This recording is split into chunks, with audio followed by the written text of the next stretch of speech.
नमस्कार, खास खबर देख रहे हैं आप। मैं हूं आपके साथ चविश खत्री। हरियाणा के विभिन्न जिलों में डेंगू का कहर लगातार जारी है। प्रदेश के यमुनानगर में भी लगभग सभी निजी व सरकारी अस्पतालों में भारी संख्या में डेंगू व चिकनगुनिया के मरीज दाखिल हैं, जिसके साथ साथ अब मलेरिया के मामले भी प्रदेश में बढ़ने लगे हैं।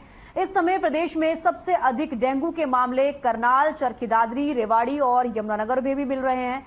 जुलाई में बारिश होने के चलते इस बार डेंगू ने पहले ही दस्तक दे दी थी। वहीं बात करें यमुनानगर की तो वहां डेंगू के 190 केस पॉजिटिव हैं और चिकनगुनिया के 110 मामले सामने आ चुके हैं। स्वास्थ्य विभाग की तरफ से लोगों से अपील की जा रही है कि अगर किसी को बुखार है तो टेस्ट जरूर कराएं और अपने आसपास पानी इकट्ठा ना होने दें। वहीं स्वास्थ्य विभाग की माने तो डेंगू का लार्वा मिलने पर नोटिस देने के बाद भी अगर फिर से उस घर में डेंगू का लार्वा मिलता है तो उनके खिलाफ कार्रवाई की जाएगी और उन पर जुर्माना भी लगाया जाएगा। इसके बावजूद लोग जागरूक नहीं हो रहे।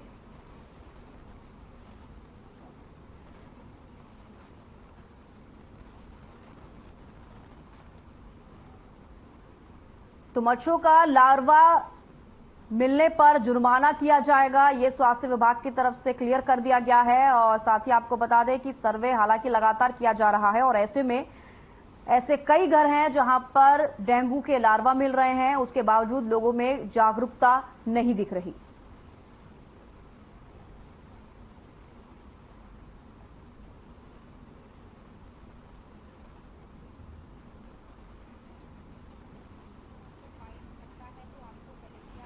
तक हमारे पास 189 पॉजिटिव पेशेंट आ चुके हैं डेंगू के और 110 पेशेंट हमारे चिकनगुनिया के हैं। सैंपलिंग हमारी 5612 डेंगू की हो चुकी है और 1350 के करीब चिकनगुनिया की सैंपलिंग हो चुकी है। नोटिस भी दिए हमने, जहां लार्वा मिला है वहां 7646 नोटिस कल तक की डेट के दे चुके हैं। वही बातें हैं जो हमेशा दोहराई जाती हैं। पिछले 50वें बरस से आप लोग सुन रहे होंगे और मैं आपके माध्यम से अब मीटिंग कम कर चुके, ये बात कहाँ तक पहुँचेगी आई डो नॉट नो। तो अब चूंकि आप भी हो, एक बड़ा सशक्त माध्यम है ये मीडिया, चाहे वो प्रिंट है चाहे इलेक्ट्रॉनिक है, तो लोगों को जागरूक करने में आप भी बढ़ चढ़ के योगदान दें। बेसिकली कोई बहुत लंबी चौड़ी साइंटिफिक बातें इसमें नहीं है। बात केवल इतनी है कि आसपास साफ सफाई रखें, पानी इकट्ठा न होने दें।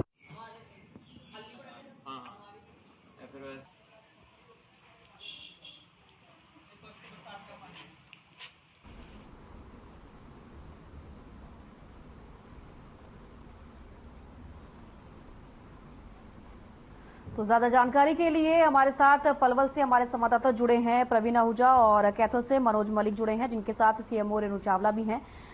सबसे पहले मैं प्रवीण आपसे ही पूछना चाहूंगी कि फिलहाल अगर पलवल की बात की जाए तो वहां पर डेंगू को लेकर तो पहले से ही आपकी तरफ से कहा गया है कि डेंगू के बहुत सारे मामले देखने को मिल रहे हैं, और ऐसे में मलेरिया और चिकनगुनिया की बात की जाए तो वहां पर अभी कितने मामले एक्टिव हैं? जी चविष्का, मैं बता देना चाहता हूँ कि जो पलवल के चीफ मेडिकल ऑफिसर है नरेश गर्ग है, मेरी अभी थोड़ी देर उनसे पहले बातचीत हुई है, तो उनसे मैंने जानकारी लेना चाहा है कि इस समय आज की जो स्थिति है वो डेंगू को लेकर या चिकनगुनिया या अन्य जो बुखार के मरीज आ रहे हैं उनको लेकर क्या स्थिति है। तो उनका कहना है फिलहाल तो 11 बजे अभी जो उनके जो जिला उपायुक्त है नेहा सिंह के साथ आयुष्मान भवन को लेकर एक बैठक का आयोजन किया जा रहा है, तो तमाम तैयारी वहां पर की जा रही है। तो वो बैठक में जा चुके हैं, तो उनका जो चलते चलते बातचीत जो बताई उन्होंने कि डेंगू की जो स्थिति है वो इतनी विकराल नहीं है, लेकिन बुखार से पीड़ित जितने भी मरीज है उनकी संख्या में जो है बढ़ोतरी देखी गई है। क्योंकि ओपीडी की अगर हम बात कर लेते हैं कि लगातार ओपीडी की संख्या में भी बढ़ोतरी हो रही है और लोग और भी थोड़ी सी जैसे शरीर में थकावट है या दर्द बता रहे, जैसे चिकनगुनिया के जो लक्षण होते हैं वो यही होता है कि जोड़ों में दर्द होना, ज्यादा देर बैठ ना पाना, ज्यादा देर चल ना पाना, ये तमाम इस तरह के लक्षण जो इसमें बताए जाते हैं। तो इस तरह के दर्द को लेकर भी जो मरीज है वो डॉक्टर से आकर कंसल्ट कर रहे हैं और उन्हें बता रहे हैं कि इस बुखार के साथ साथ इस तरह की भी दिक्कत का सामना करना पड़ रहा है। वही बात कर लेते हैं जो इनकी जो अस्पताल प्रशासन की बात कर लेते हैं कि उनकी तरफ से ये भी कह रहे हैं कि फॉगिंग की व्यवस्था अभी पूरी तरह से नहीं बन पाई है, जिसको लेकर फॉगिंग कराना तो बेहद जरूरी है, क्योंकि अस्पताल एक ऐसा स्थान है जहां सैकड़ों की संख्या में रोजाना मरीजों कई बार अन्य उनके साथ जो लोग होते थे इमारत उनका आना जाना लगा रहता है और ऐसी जगह पर तो फॉगिंग कराना तो बेहद जरूरी है।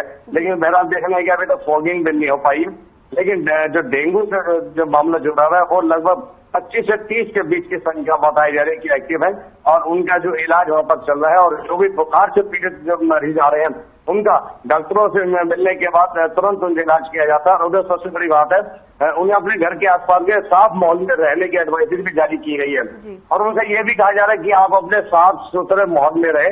अगर घर के आसपास कहीं पोखर है, तालाब है, नाला है या कुछ भी है या तो दवाई अगर उनके पास है तो खुद भी डाल सकते हैं, नहीं है तो वो विभाग के किसी कर्मचारी के आसपास छिड़काव करवा सकते हैं ताकि होने वाली बीमारी से बचा जा सके। और इस तरह का ये भी एडवाइस देते हुए बताया कि घर में भी अगर कुछ टूटे बर्तन है, टायर है या खुले बर्तन पड़े हैं जो छत पर पड़े या घर के आसपास पड़े तो वहां भी वो उनसे बचे, उनके पानी को साफ कर दे। अगर कोई दिक्कत आ रही है तो वो कर्मचारी को अगर सूचित करें ताकि वहां पर पहुंचकर एक जो दवाई है उसको डाली जाए और इस जो अगर लार्वा बनता है तो उसकी भी जानकारी दें ताकि वहां पर अगर कर्मचारी है जो वो दवाई डाले और इस बीमारी से बचा जा सके। जी समीक्षा जी, चलिए कि लगातार इस तरीके की जो बीमारी है वो फैल रही है और अनेकों बीमारी उसके साथ भी फैल रही है। हालांकि रेणु चावला जी सीएमओ हमारे साथ जुड़ी हैं। रेणु जी, सबसे पहले आपसे यही पूछना चाहूंगी कि अभी अस्पताल की बात की जाए तो वहां पर सबसे ज्यादा जो मरीज आ रहे हैं उनको सबसे ज्यादा क्या समस्या हो रही है?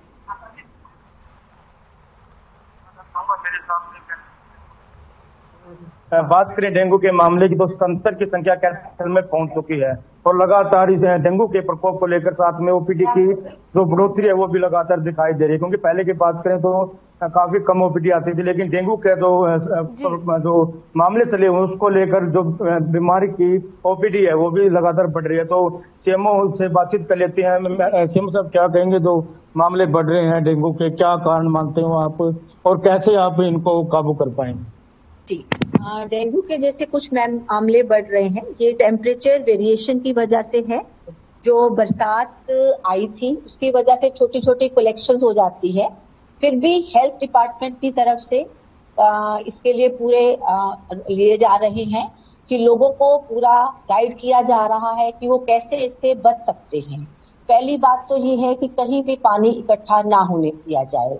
इसके अलावा जो हर गांव में टीम्स लगी हुई हैं जो घरों का सर्वे करती हैं, घरों में जाकर कूलर्स, उनके जो फ्रिज हैं वो सब और वाटर कलेक्शन चेक किए जाते हैं। इसके अलावा जो भी फीवर का केस आता है उसको चेक किया जाता है ताकि उसका टाइमली ट्रीटमेंट हो जाए। इसके लिए सरकारी अस्पताल में ये टेस्ट बिल्कुल फ्री है।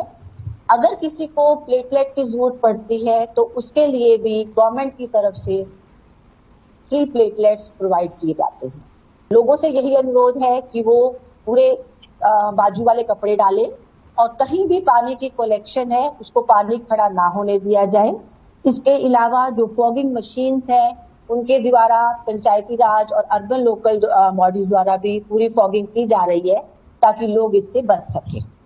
तो सीएम साहब, ये बताइए कि टोटल कितने मकानों के सर्वे हो चुके हैं और कितना जो लार्वा है अब तक पाया गया है मकानों के अंदर, और उन मकानों के अंदर क्या कुछ नोटिस दिए गए हैं मकान मालिकों को या फिर अभी तक सूचना ही दी गई है?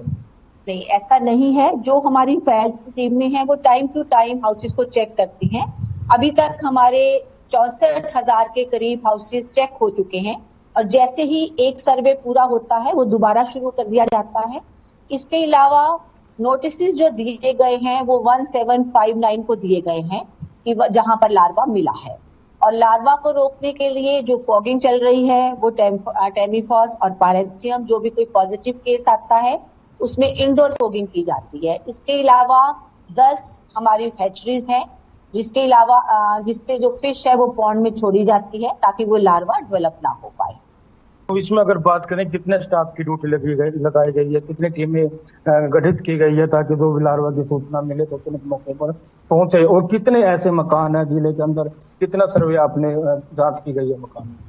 हमारे हर गांव में टीमें हैं, लगभग 279 टीमें हैं और जो घरों की चेकिंग हो चुकी है वो 64,000 के करीब हो चुकी है।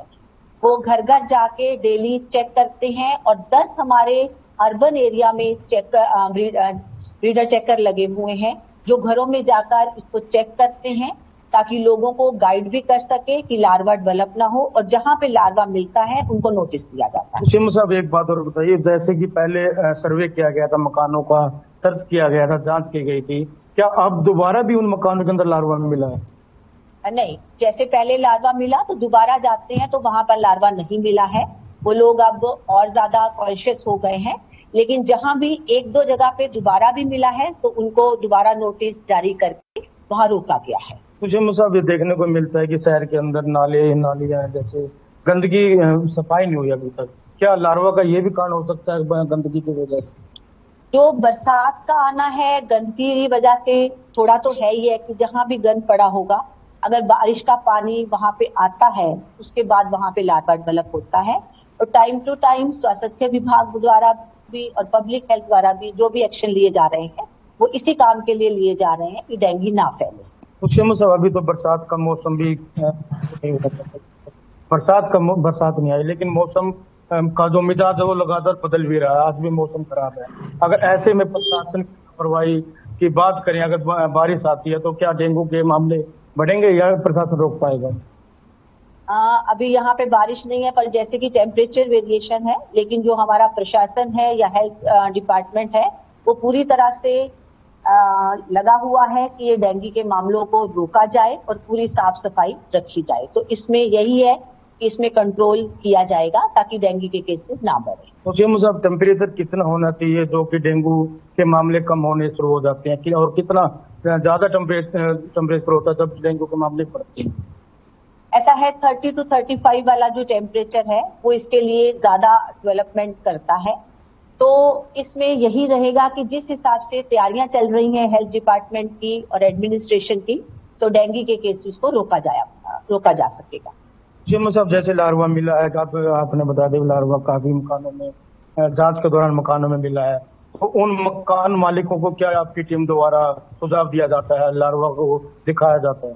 हाँ, उनको पूरी तरह से गाइड किया जाता है कि ये लार्वा है, इसमें ऐसे नहीं मिलना चाहिए और ड्राई रखने चाहिए हफ्ते में एक बार, जैसे कि सभी ऑफिसेज में भी घरों में भी कि ड्राई डे सारे कूलर्स को साफ करके उनको अच्छे से ड्राई किया जाए। तो जो हमारी हेल्थ टीमें जाती हैं वो पूरी तरह उनको गाइड करके आती है। जी बिल्कुल, देखिए ये थे हमारे साथ कैथल सीएम रेणु चावला जिनके द्वारा बताया गया कि किस प्रकार जो टीमें गठित की गई है वो टीमें लगातार गाँव और शहरों में जाकर जो लार्वा वो ढूंढ रही है, उनको मौके पर खत्म भी कर रही है।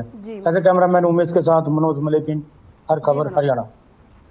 प्रवीण, लगातार डेंगू के मामले तो सामने आ रहे हैं और ऐसे में चिकनगुनिया के मामले भी सामने आ रहे हैं और मलेरिया भी इस वक्त फैला हुआ है। लेकिन अगर चिकनगुनिया की बात की जाए तो अभी चिकनगुनिया के लक्षणों की अगर बात की जाए तो कहीं ना कहीं वो सिमिलर दिखाई देते हैं, लेकिन मरीजों की अगर बात की जाए तो मरीजों को खासा क्या कुछ दिक्कतें हो रही हैं वहां पर?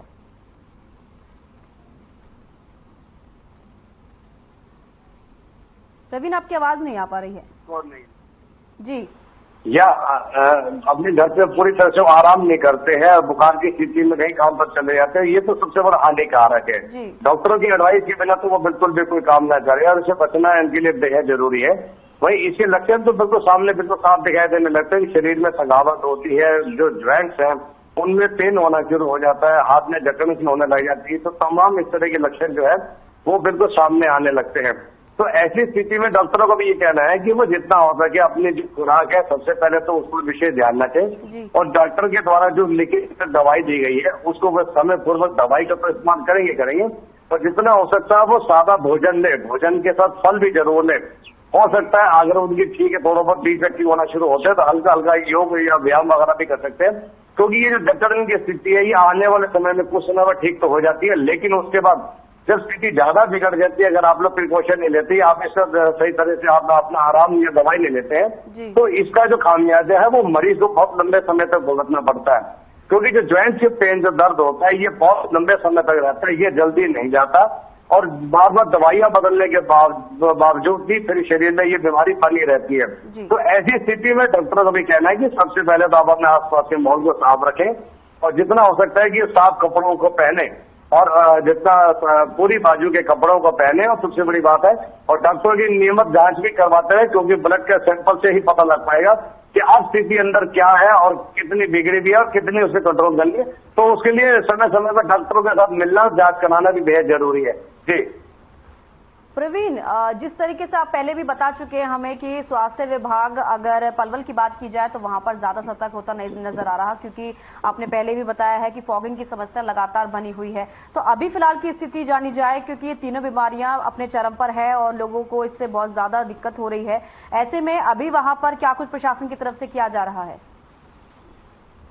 जी चविशा, सबसे बड़ी बात है कि अस्पताल में देखिए हरियाली भी जरूरी है और पर्यावरण को बचाना भी बहुत जरूरी है। वहां पर पेड़ भी हैं, पौधे भी हैं, वहां भी अभी किसी प्रकार की सफाई का कोई अभियान नहीं चलाया गया। होता क्या है कि जो भी मरीज अंदर होता है, वो जो वार्ड में होता है, तो उसके जो तीमारदार होते हैं, मिलने वाले होते हैं, वो आसपास के छाया देखते हैं और वो वहां बैठे होते हैं। तो वही जो गंदगी का जो आलम होता है, वहीं से ये मच्छर उन लोगों को भी काट खा सकता है और उनके लिए और भी बीमारी बन सकती है।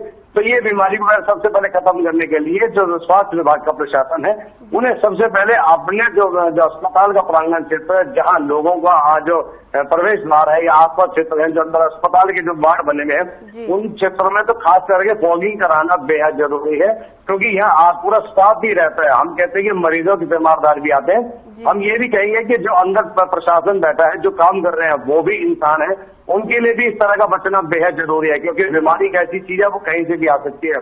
और उसके लिए अस्पताल के प्रांगण में जितना हो सके ज्यादा से ज्यादा समय समय पर फॉगिंग कराई जाए और जितना हो सकता है लोगों को एडवाइजरी भी करते रहे, जानकारी भी देते रहे, वहाँ कैंप भी लगाए, उसको अपना लोगों को जागरूक भी करें कि अस्पताल में आए। क्या कुछ जानकारी दी जा रही है, जैसे कि लार्वा जो मिलता है, कई अनेक लोग ऐसे हैं जिनको ये भी नहीं पता कि लार्वा कैसा दिखता है। ऐसे नगर निगम की तरफ से बात की जाए तो क्या किस तरीके से लोगों को जागरूक किया जा रहा है?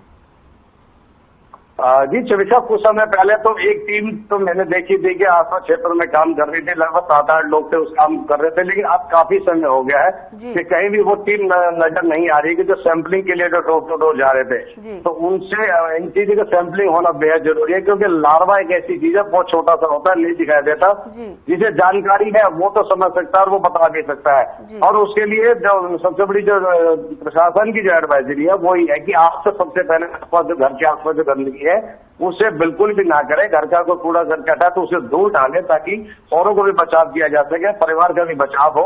तो गंदगी से दूर रहे, रुके हुए पानी से दूर रहे, साफ सफाई रखें और नियमित रूप से आप आपका जो रहन सहन है, खान पान है, उस पर भी ध्यान दें।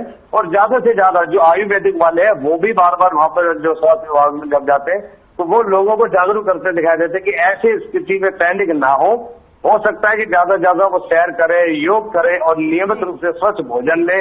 तो तमाम चीजों को लेकर अस्पताल में इस तरह के जागरूकता किया जा रहा है, लेकिन फॉगिंग को लेकर बात करते हैं वो बिल्कुल कहीं नहीं दिखाई दे रही है। जी चविष्का। और प्रवीण, लगातार अस्पतालों की बात करें तो वहां पर भी डॉक्टरों की लापरवाही लगातार देखने को मिल रही है, क्योंकि ऐसे में जब मरीज पहुंचते हैं उनको हल्का सा टेम्परेचर होता है तो उसमें डेंगू की जांच करवाइए, मलेरिया की जांच कराइए। ऐसे भी जो पीड़ित होते हैं उनको परेशान भी किया जा रहा है। जी देखिए, कोई भी बुखार की स्थिति आती है, जो भी मरीज अस्पताल में पहुंचता है, चाहे वो नागरिक अस्पताल जाए चाहे वो निजी अस्पताल है, ये तो सबसे पहला कदम होता है कि उसका ब्लड का सैंपल लिया जाता है। ब्लड के सैंपल से सारी जानकारी मिल पाती है। कई बार ऐसी स्थिति तो नहीं आई है कि दबाव देकर इस तरह से अगर सैंपल के दिखाया जा रहा है, लेकिन हाँ ये जरूर है कि डॉक्टर जिसे एडवाइस करते हैं, जिसके लिए बेहद जरूरी है, वो हमने अक्सर देखा है कि उनके लिए तो ब्लड का सैंपल नागरिक अस्पताल में ही लिया जाता है और वहीं उनकी रिपोर्ट बनाई जाती है और वहीं से डॉक्टर के द्वारा मरीजों को एडवाइस भी किया जाता है कि आपकी ये बीमारी है, इतना सब कुछ आ रहा है, तो ये आपका ट्रीटमेंट चलेगा। तो इस तरह की चीजें आती है।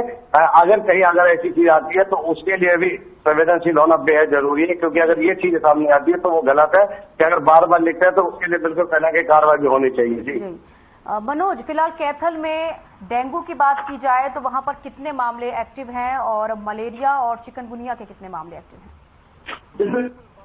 अगर मैं करूं तो कैथल के अंदर 77 जो मामले हैं वो सामने आए हैं। उसी के साथ साथ अभियान भी चलाया गया है स्वास्थ्य विभाग द्वारा। हर गांव में टीमें पहुंच रही है और वहां पर जो लार्वा है उसको चेक भी किया जा रहा है और मकानों का भी जो सर्च है वो किया जा रहा है, ताकि लार्वा जो मिले तो मौके पर उसको नष्ट किया जाए।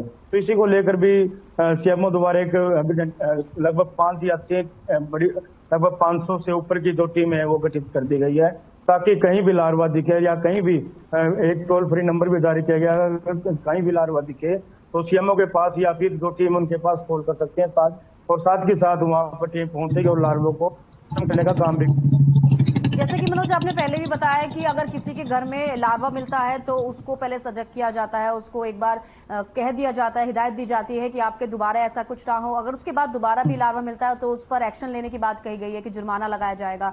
ऐसे में क्या लोग जागरूक हो पा रहे हैं? क्योंकि ये सिर्फ पैसों की बात नहीं है कि आपके ऊपर कोई जुर्माना लगेगा, लेकिन ये बात है इंसान की जिंदगी की भी। बिल्कुल, देखिए हम बातचीत कर लेते हैं सीएमओ के साथ। सीएमओ मैडम ने ये बात बताई कि जैसे मकानों में लार्वा पाया जाता है, लार्वा पाने के बाद दोबारा भी अगर उसी मकान में लार्वा पाया जाता है तो आपके द्वारा क्या कुछ कार्रवाई की जाए?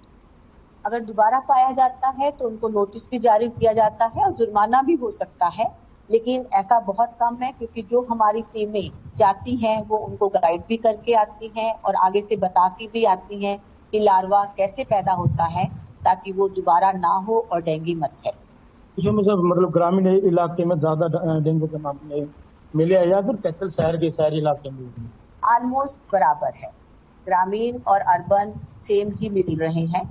तो अब ये है कि पहले ऐसे रहता था कि जैसे ग्रामीण इलाकों में ज्यादा है, लेकिन अभी बराबर काम चल रहा है, अराउंड 40% 60% की रेशियो है। वैसे में मतलब जिला वासियों को क्या कहना चाहेंगे, क्योंकि जो मामले अब भी बढ़ रहे हैं, रोजाना की बात करें 2 या 3 मामले लगातार आ रहे हैं, तो ऐसे में क्या अपील करना चाहेंगे और क्या कहना चाहेंगे?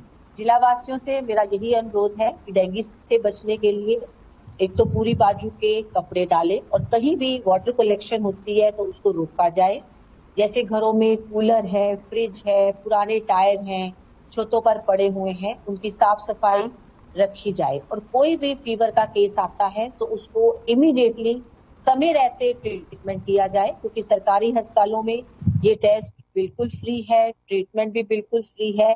ऐसा ना हो कि फीवर बढ़ जाए और फिर प्लेटलेट कम हो जाए, उससे पहले ही लोग अपना इलाज करवाएं, पानी ज्यादा पिए और टाइम टू टाइम हॉस्पिटल में जाकर अपना टेस्ट करवाएं।